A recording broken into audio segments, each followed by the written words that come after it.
Cooking with the vegan zombie.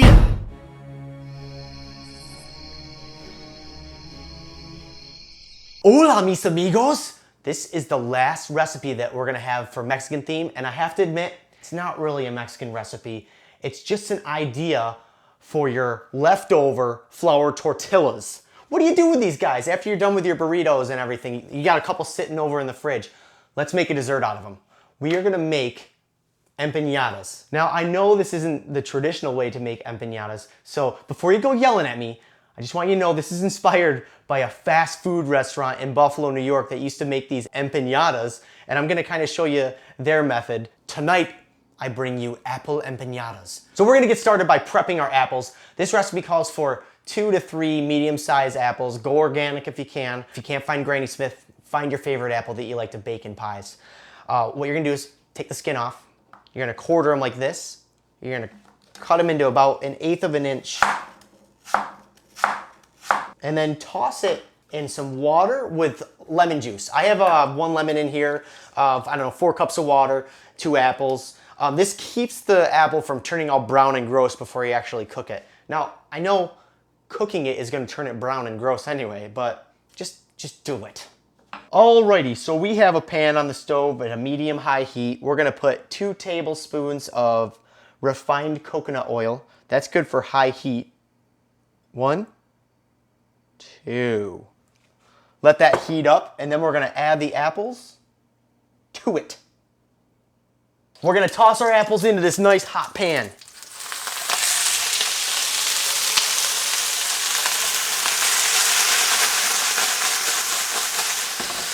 Now we're gonna add some deliciousness to it.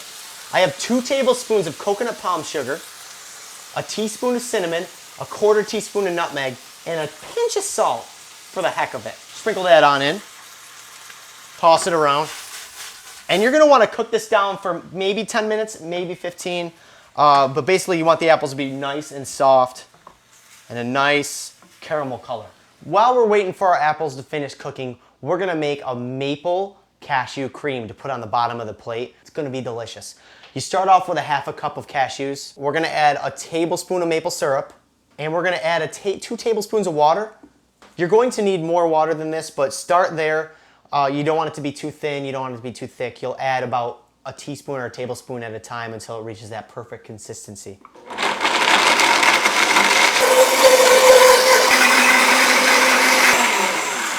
For presentation purposes, I like to put it in a little squeeze bottle.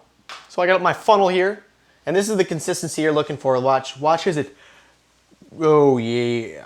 A little thinner than a frosting, but not so thick that it's just gonna sit there and do nothing for me. If you want to avoid maple syrup, you can use agave, that's fine. Or bee-free honey, that's another good product. So you just want to sweeten this cashew cream. Honey is not vegan, it's for the bees. My apples are all cooked up. I let them cool down so I didn't burn my fingers off when I make my empanadas, because you gotta get your hands up in here. We got our 2 burrito shells that are left over.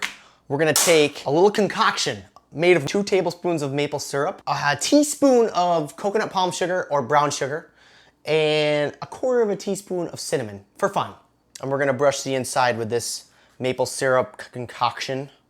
That's a weird word, concoction. Next, we're gonna take our filling. Still a little warm, so be careful. Now, I want it to be spilling out of the sides. If you want it to be neat and tidy, you can make like an actual little burrito, but I like this little torpedo look. It's cool.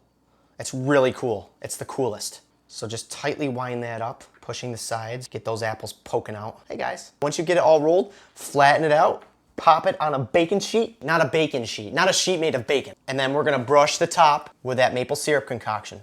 It's gonna be awesome. Next thing you're gonna do, make however many you want, preheat the oven to 350 degrees, and pop it on in there for 10, maybe 12 minutes, depending on your oven. You turn me right off, baby. And into the oven they go. I'll see you guys in 10. Ladies and gentlemen, our empanadas are done. Let's pull them out of the oven and slice them up. While I'm waiting for them to cool, I'm gonna decorate my plate with my cashew cream sauce. Lots of little squiggles. Yeah. All right, I'm gonna cut it in half. It's crispy. A little cross-section action. Oh, look at that deliciousness in there. Crispity crunchity. Take a bite out of crime. It's like the easiest way to get apple pie in your mouth without making all the crust. You just roll it up in this little burrito shell and you're good to go. It's delicious. Such an easy recipe and a really great way to get rid of those extra burrito shells in your fridge. Or buy more burrito shells and make a million of these. I don't care. It's delicious. And what a perfect time to use apples in a recipe. Fall is here, apples are ready, pumpkins are ready. Taking a bite out of this gives me just the energy that I need to get through all those mobs of zombies. So this is gonna be it for our Mexican themed recipes. And I just wanted to let you guys know these recipes were all inspired by Mexican food. By no means was I ever trying to be an authentic Mexican chef. I understand that I may have offended some of my Mexican friends because I didn't make it how they would make it at home. And I wrote you guys a song. Lo siento. I know not what I do. Lo siento, I can't stop loving you. Don't deny me, I just like making food. Lo siento, I'm just a normal dude. So just make sure you guys subscribe and I'll see you later.